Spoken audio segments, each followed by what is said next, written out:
Bonjour à tous. Dans cette nouvelle vidéo, nous allons voir comment nous pouvons gérer une table des matières dans Microsoft Word. La table des matières, et plus particulièrement la table des matières automatique, va vous permettre de vous faciliter la vie dans la gestion de votre document Microsoft Word. En effet, plutôt que de systématiquement devoir mettre à jour manuellement la table des matières après une modification de votre document, vous allez pouvoir automatiser cette tâche et donc laisser le soin à Word de générer et de mettre à jour votre table des matières. Aucun risque d'erreur de cette manière. Cette option table des matières est étroitement liée à ce qu'on appelle le niveau hiérarchique. Le niveau hiérarchique appartient à un paragraphe. Il va permettre de définir comment Word doit interpréter le paragraphe. Est-ce qu'il va voir cela comme du corps de texte? Corps de texte est donc du texte, tout ce qu'il y a de plus classique. Ou est-ce qu'il va devoir voir ça comme étant un niveau de titre? Les niveaux pouvant aller de 1 à 9. S'il est vu comme un niveau de titre, il apparaîtra dans la table des matières. Voyons tout d'abord comment insérer une table des matières dans notre document. J'ai ici un document avec du contenu qui a été pré-enregistré. Vous pouvez constater que parmi ce contenu, j'ai inséré divers titres dans mon document. Je vais me mettre au début du document et aller dans l'onglet Références. C'est là que nous retrouvons le bouton qui permet de gérer la table des matières. C'est relativement simple. Je clique sur ce bouton. Je vois apparaître trois entrées principales. Table automatique 1, table automatique 2 et table des matières manuelles.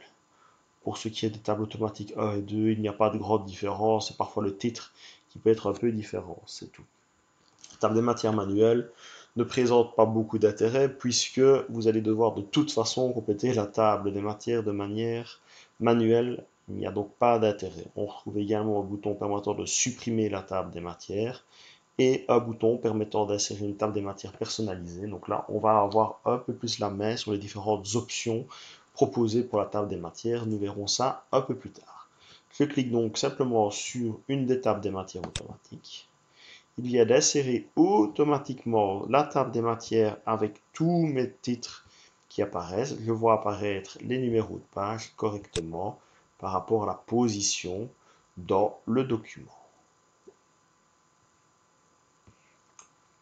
Ici, l'insertion de la table des matières a provoqué déjà quelques modifications puisque je peux constater que en étant inséré, le dernier sous-titre ici a été envoyé à la page 6. Ce n'est pas encore correct.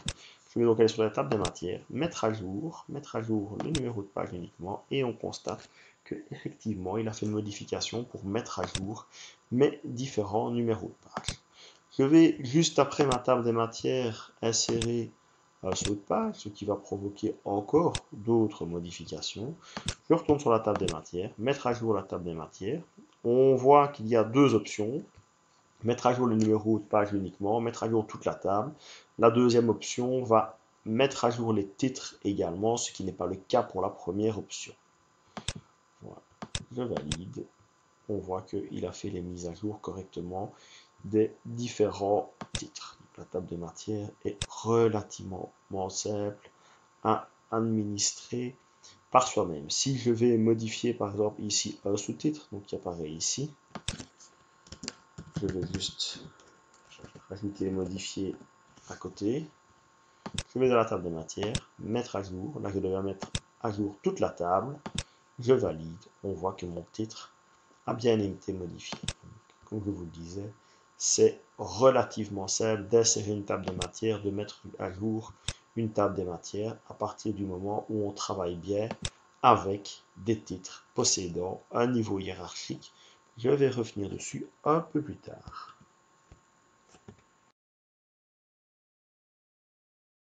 Voyons maintenant comment personnaliser la table des matières. Pour cela, nous allons de nouveau dans le menu table des matières personnalisée.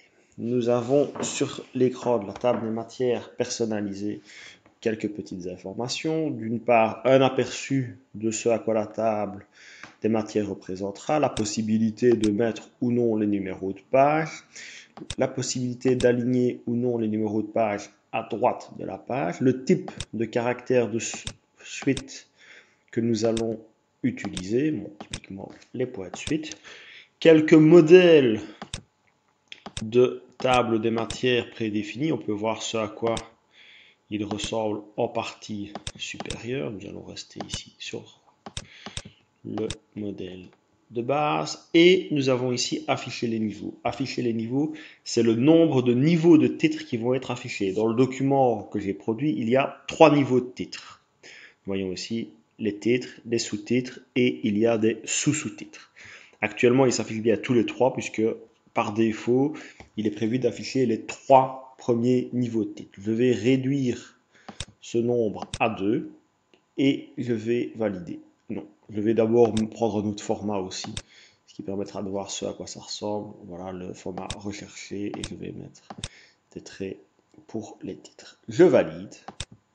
Que se passe-t-il? Donc il me demande si je veux remplacer la table des matières existante. Je ne vais pas en ajouter une nouvelle, donc je dis oui.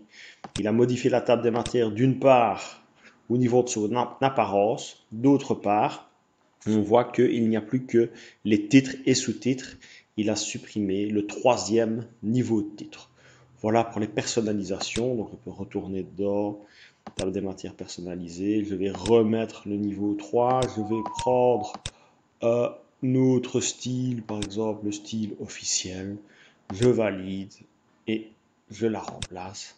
Voilà, il a réinséré. On voit que là mes sous-titres apparaissent à nouveau. Et finalement, pour bien comprendre comment fonctionnent les niveaux de titres dans Microsoft Word, attardons-nous sur le niveau hiérarchique. Celui-ci se retrouve dans l'onglet Accueil. C'est une caractéristique des paragraphes. On va aller sur un paragraphe de texte normal. Je vais aller dans Paragraphe. Ici, je peux constater que le niveau hiérarchique est fixé sur corps de texte.